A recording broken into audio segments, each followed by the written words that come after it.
It's the Slam Dunk.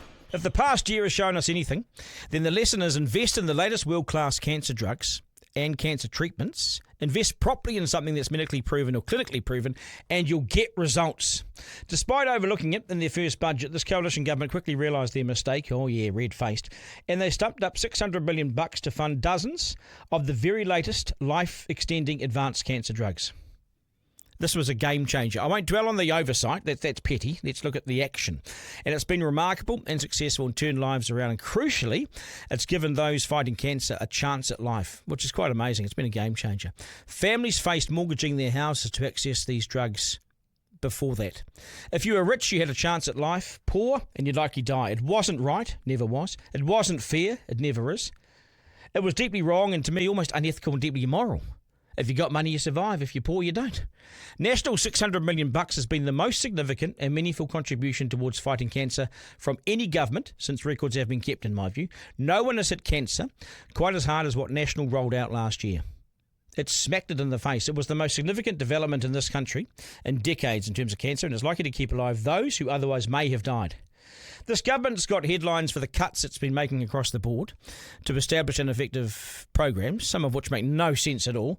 But it's the massive $600 million boost to buy dozens of the latest cancer drugs that's been revolutionary and life-changing, and they deserve to be acknowledged for it because it's provided hope to so many. The truth is, Pharmac was given chump change with the increases under Labor. 20 million, I remember here, 40 million here. It was never transformative, never enough to move the needle. It was nothing. It barely touched the sides. It never kept its promise to sort cancer care out no matter where you lived, the postcode lottery.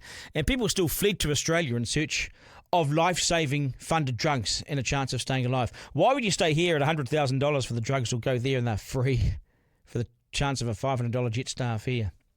Having to go offshore to stay alive, in my view, is quite frankly unacceptable when you're already suffering ill health. It's our duty to care for our sick. What have we become?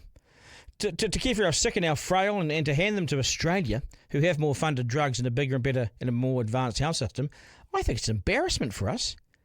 Labor didn't do much to change that game. So when the government finally kept its promise last year, to spend all this money on dozens of new advanced cancer drugs, it meant Pharmac got the most significant increase to its budget in my lifetime. And almost immediately, the drugs became available. Astonishingly, it was that quick. It was almost within a week. They became available. It's had a massive impact on all these families who are battling cancer. But the hope is that it will continue. The hope is that it may continue into next year, the year after, and the year after that. We need to find permanent funding. And the other thing is that hundreds and hundreds of families no longer have to find hundreds of thousands of dollars to change their lives. I get stuck into this government a lot for being clueless and directionless, and I do it because they deserve it.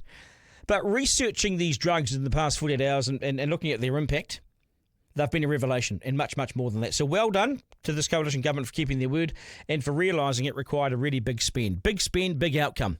Funny that, isn't it? Cut spending, bad outcome.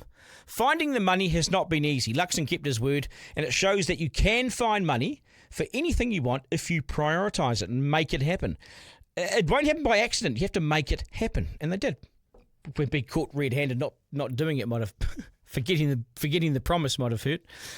Being in government is not hard. It's about what you want to pay for compared to what you don't want to pay for. It's called priorities. The cancer drugs are there. We just have to stump up the cash as a country rather than force those who are sick to find buckets of cash themselves. It's so cruel.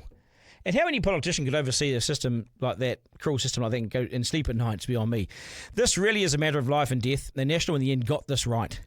And they should be acknowledged for that, despite the little speed bump in getting there. It's a low bar, right? For far too long, we've suffered at the hands of governments who talked up a big game, especially that last one, but they gave false hope.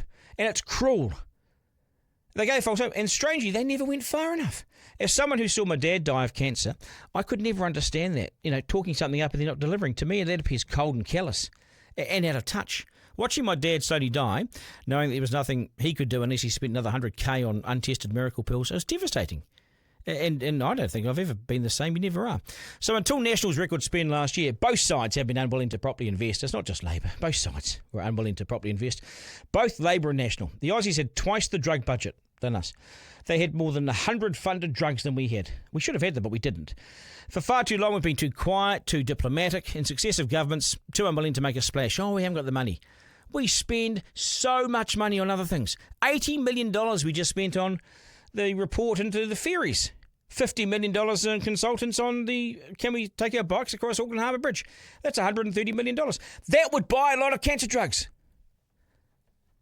It's about priorities. Ministers hide behind, and a lot of these public servants aren't brave and don't know how to do it either.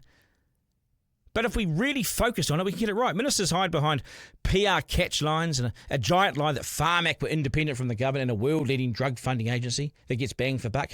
No, they weren't all that. They've become better. They had to. In truth, they were highly secretive. It was a fiefdom. Little transparency, even less accountability, less openness compared to international counterparts. And it looked terminal and ineffective. They looked like they were in a fight with the rest of us. But now and then, a hero comes along and smashes the myth and rips open the truth, rips off the scab and exposes the rot and the lies.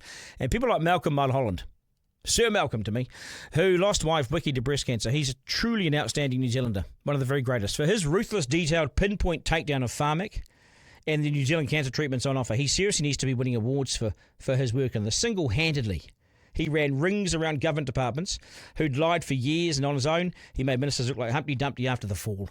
He's been utterly brilliant. Without his advocacy, more Kiwis would have died, I'm sure of that. With his advocacy, lives have been saved, and I'm sure of that. Lives will have been saved that we don't even know about. To say he should be knighted might sound a bit far-fetched, but so many do way less than Malcolm, and they're already called Sir. Goodness knows why, so Malcolm should be there. He'd probably turn it down. Providing adequate and appropriate cancer funding is the difference between prioritising or not prioritising. It's as simple as that. For too many years, cancer patients have been treated as second-class citizens in New Zealand, told to either go home or die, or chucked on a flight to Aussie in the hope that maybe a better service will be available. And it is. That the Aussies took us, without many questions, shows that maybe they're not that bad after all, those Aussies. Sadly, cancer is so evil, and by 2030, the stats show that 1 in 2 of us will suffer it in some form or another. That's scary, right? 25,000 of us will likely get cancer next year.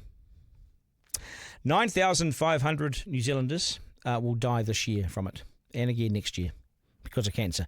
Breast, lung, prostate cancer are our biggest killers. Now, the really bad news, and this is directly from the briefing notes to the new health minister, which I've just obtained, and it says this. I'm going to go through this. While cancer outcomes have steadily improved here over the last 30 years, this rate of improvement is slower than other countries. This means we're falling behind other countries in providing New Zealanders decent access to effective screening, detection, advanced treatments. Okay, so we're dragging the chain. We're not keeping up with the best advancements in the world still. Some services are available free in other parts of the country. In other parts, you charge thousands of bucks. It's ridiculous. Cancer services are short of trained and qualified staff across a number of crucial areas, and this should be dealt with urgency, so we're short of people. Māori are more likely than non-Māori to be diagnosed with cancer, including breast, liver, lung, pancreatic, stomach and uterine.